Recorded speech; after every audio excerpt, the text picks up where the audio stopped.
Watchman Ranganna మృతి అనుమానాస్పదమే. Police విచారణలోనూ అదే నిర్ధారణ అయింది. పోలీసులే చంపారన్న కథనాలు కుట్రలో భాగమే. జగన్ పాల్పడుతున్న అరాచకాలని తిప్పికొట్టాలి. కేసులో సాక్షులు వరుసగా చనిపోతున్నారు. సాక్షులను రక్షించుకోవాల్సిన బాధ్యత మనపైన ఉంది. వివేక కేసుపై మంత్రులతో సీఎం చంద్రబాబు చర్చ. వివేకానందరెడ్డి గారి గొడ్డలిపోటు తర్వాత జగన్మోహన్ రెడ్డి అండుకో ఎలా ప్రవర్తించారో మనం చూసాం. అర్ధరాత్రి చనిపోతే ఉదయం గుండెపోటు అన్నారు. రకరకాలుగా పక్కదారి పట్టించే ప్రయత్నం చేశారు. నారాసుర రక్త చరిత్ర అన్నారు.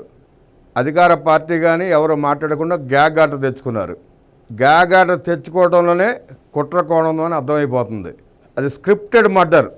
స్క్రిప్ట్ ప్రకారం మర్డర్ జరిగింది. అది చంపటం, గుండెపోటు అంటాం, నారాసుర రక్త చరిత్రని పేపర్లో రాసుకోవటం, గ్యాగ్ ఆర్డర్ తీసుకోవటం, ఇదంతా అప్పటికప్పుడు జరిగే పని కాదు. ప్రణాళికాబద్ధంగా ఇప్పుడు ముందు స్కెచ్లో భాగంగా జరిగిన మర్డరే అది.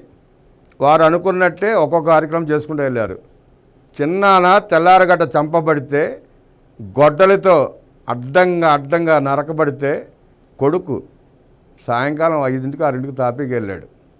3 కిలోమీటర్లు 4 కిలోమీటర్లు హెలికాప్టర్లో వెళ్ళే జగన్మోహన్ రెడ్డి తాపీగా కారులో ప్రయాణం చేసుకుంటా, ఏమేం కార్యక్రమాలు చేయాలో ఆలోచించుకుంటా, ఆదేశాలు ఇచ్చుకుంటా సాయంకాలం చేరాడు.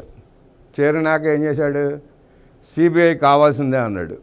సిబిఐ వచ్చిన తర్వాత సిబిఐ ఇన్వెస్టిగేషన్ మొదలుపెట్టింది. ముఖ్యమంత్రి కాగానే ఏమన్నాడు? నాకు సిబిఐ వద్దు, సిఐడి చాలు అన్నాడు. ఎందుకన్నాడో అందరికీ తెలుసు. ఆ కేసును ఎలా నిర్వీర్యం చేసుకుంటూ వస్తున్నారో తెలుసు. దాంట్లో ముఖ్య సాక్షులు సుమారుగా రంగైతే 6 అనుకుంటా చనిపోయారు. ఇప్పటికీ అనుమానాస్పదంగానే చనిపోతున్నారు. ఇంకా ఒకళ్ళిద్దరు మిగిలినట్టున్నారు. వాళ్ళను కూడా కాపాడుకోలేకపోతే ఆ కేసు ఏమవుతుందో, ఎలా నిర్వీర్యం అవుతుందో కూడా తెలుసు. గతంలో ఇలాగే పరిటాల రవీంద్ర గారి మర్డర్ కేసుని సాక్షులందరినీ ఎలిమినేట్ చేసుకుంటూ వచ్చి ఎలా నిర్వీర్యం చేశారో చూసాం. ఇప్పుడు ఈ కేసు కూడా అదే గతి పట్టేలా ఉంది. వ్యవస్థలు ఏం చేస్తున్నాయో అర్థం కాని పరిస్థితి. సిబిఐ ఎందుకు ఉదాసీనంగా వ్యవహరిస్తుందో తెలియటంలా. సిబిఐ దర్యాప్తు అధికారి మీదే కేసు పెడితే సిబిఐ చేష్టలకు చూస్తోంది. వైఎస్ వివేకానందరెడ్డి హత్య కేసుని సిబిఐ మొదటి నుంచి దర్యాప్తు చేస్తుంది. దాంట్లో అనుబంధ పిటిషన్లు ఎఫ్ఐఆర్ ఫైల్ చేసింది. దానికి ముగింపు పలకాల్సిన బాధ్యత కూడా సిబిఐ మీదే ఉంది. సాక్షులందరూ చనిపోయినాక సిబిఐ మాత్రం ఏం చేస్తుంది? ఉన్న సాక్షులను రక్షించుకుని త్వరితగతిన పూర్తి చేస్తే తప్ప ఆ కేసులో మరణించిన వివేకానంద రెడ్డి గారి కుటుంబ సభ్యులకి న్యాయం జరిగే పరిస్థితి లేదు. ఎందుకు నత్తనడక సాగుతోందో, ఎవరు దాని వెనకాల ఉన్నారో సిబిఐ చెప్పకపోతే, సిబిఐ త్వరితగతిన కేసు తేల్చకపోతే సిబిఐ చరిత్రలో ఒక మాయన మచ్చలా మిగిలిపోతుంది. సిబిఐ మీద ఉన్న నమ్మకాన్ని ప్రజలు కోల్పోయే పరిస్థితి వస్తుంది. సిబిఐ లాంటి అత్యున్నత సంస్థ ఆ పరిస్థితి తెచ్చుకోదని భావిస్తూ తొందరగా దర్యాప్తు కంప్లీట్ చేసి నేరస్తులను కఠినంగా శిక్షించే వరకు అవిశ్రాంత పోరాటం చేయాల్సిన బాధ్యత సిబిఐ మీద ఉందని గుర్తు చేస్తూ నిన్న చంద్రబాబు గారి వ్యాఖ్యలు కూడా దానికే నిదర్శనం. ఒక ఫ్యాక్షన్ లీడర్ మనస్తత్వం ఎట్లా ఉంటుందో దీన్ని బట్టి అర్థమై ఉంటుంది అందరికీ తెలుసు. 70% మంది ప్రజలకి జగన్ రెడ్డి మనస్తత్వం, ఆ కుట్ర నేపథ్యం, కుట్ర కోణాల తీరు, ఆ ఫ్యాక్షన్ మనస్తత్వం తెలుసు. ఇంకా 30% మంది ఉన్నారు. వాళ్ళు కూడా తెలుసుకోవాలి. సొంత బాబాయిని అడ్డంగా నరికితే, రక్తమడులో పడుకోబెడితే ఆ కేసును పట్టించుకునే వ్యక్తి జగన్మోహన్ రెడ్డి. ఈ రాష్ట్రానికి ఏం చేస్తాడు? ఎవరికి న్యాయం చేస్తాడు? తనకు అడ్డం వస్తే తండ్రి లేడు, బాబాయ్ లేడు, అమ్మ లేదు, చెల్లి లేదు, ఎవరినైనా ఏదైనా చేయగలడు. అంత సమర్థుడు జగన్ రెడ్డి. పరిపాలన చేత కాదు కానీ అరాచకాల్లో దిట్ట. తనకు అడ్డం వచ్చే మనుషుల్ని తప్పించడంలో దిట్ట. సాక్ష్యాలు లేకుండా చేసుకోవడంలో దిట్ట. కోస్తే అక్షరం ముక్క ఉండదు కానీ మెదడు నిండా కుట్ర ఆలోచనలే. కుట్ర అనే పదానికి పర్యాయపదమే జగన్ రెడ్డి. వివేక హత్య ఘటన నుంచి పరిణామాలపై మంత్రులతో చంద్రబాబు చర్చించారు. రాజకీయ ముసుగులో కరడుగట్టిన నేరస్తులు రాష్ట్రంలో ఉన్నారు. రాజకీయాలను పూర్తిగా నేరమయం చేసే చర్యలకు పాల్పడుతున్నారు. స్వలాభం కోసం రాజకీయాలను జగన్ నేరపూర్తిగా మార్చేశాడు. ప్రజలను ఏమార్చేందుకు జగన్ చేస్తున్న అరాచకాలను తిప్పికొట్టాలి.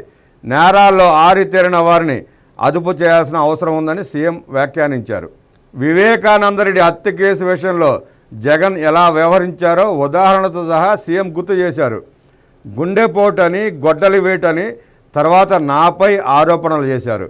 ప్రతిపక్షంలో ఉంటే సిబిఐ దర్యాప్తు కోరి అధికారంలోకి వచ్చాక వద్దన్నారు. బాధితురాలైన చెల్లినే నిందితురాలిగా చూపించే ప్రయత్నం చేశారు అని చంద్రబాబు తెలిపారు. ఇలాంటి విషయాల్లో అప్రమత్తంగా ఉండి ఎప్పటికప్పుడు తిప్పికొట్టాలని మంత్రులకు సూచించారు. కేసు సిబిఐ పరిధిలో ఉన్న సాక్షులను రక్షించాల్సిన బాధ్యత మనపై ఉందని సీఎం అన్నారు. సాక్షుల అనుమానాస్పద మృతి దురదృష్టకరమని డిప్యూటీ సీఎం పవన్ కళ్యాణ్ అన్నారు. వివేక హత్య జరిగిన రోజు జగన్ బాధితులను హైదరాబాద్ నుంచి పులివెందులకు తీసుకొచ్చిన డ్రైవర్ కూడా చనిపోయిన అంశం ప్రస్తావనకు వచ్చింది. సుదూర ప్రయాణంలో జగన్ భారతి వివేక హత్యపై మాట్లాడుకోవడాన్ని డ్రైవర్ విన్నందునే తర్వాత అనుమానాస్పద మృతిగా చెందారని చర్చ జరిగింది. ఇలా ఇప్పటి వరకు 6 చనిపోయారని వివేక హత్య కేసు చర్చలో ప్రస్తావనకు వచ్చింది. తీసుకెళ్లిన డ్రైవర్ చనిపోయాడు, తర్వాత చాలామంది చనిపోయారు. ఆరోగ్యంగా ఉన్న వ్యక్తి సూసైడ్ చేసుకుని చనిపోయాడు. గంగిరెడ్డి గారు, భారతిరెడ్డి గారి తండ్రి, ఆయన చనిపోయారు. తర్వాత అభిషేక్ రెడ్డి, జగన్ రెడ్డి సొంత దగ్గర బంధువు, ఆయన చనిపోయాడు. 35 సంవత్సరాల వ్యక్తి, పైగా డాక్టర్, ఆయన చనిపోయాడు. మిస్టరీతో కూడిన మరణాలు ఇవన్నీ. ఎవరు ఎప్పుడు ఎందుకు ఎలా చనిపోతున్నారో తెలియదు. ఆ సాక్షులు మాత్రమే చనిపోతూ ఉంటారు. ఇంకా ఒకళ్ళిద్దరు మిగిలారు. ఆ దస్తగిరి కూడా మొత్తుకుంటున్నాడు, నాకు ప్రాణహాని ఉంది బాబు అని. మరి అతని సిబిఐ ఎలా కాపాడుకుంటుందో, ఎలా కాపాడుతుందో చూడాలి. ఏదైనా అంతిమంగా సిబిఐకి మచ్చ రాకుండా చూసుకోవాల్సిన బాధ్యత ఆ వ్యవస్థ మీదే ఉంది. ప్రజల విశ్వాసం కోల్పోకుండా అసలు నేరస్తులు ఎవరో పట్టుకుని జైల్లో వేయాల్సిన అవసరం సిబిఐకి మాత్రమే ఉంది. ప్రజలకి, రాష్ట్రానికి స్పష్టంగా తెలుసు నేరస్తులు ఎవరనేది.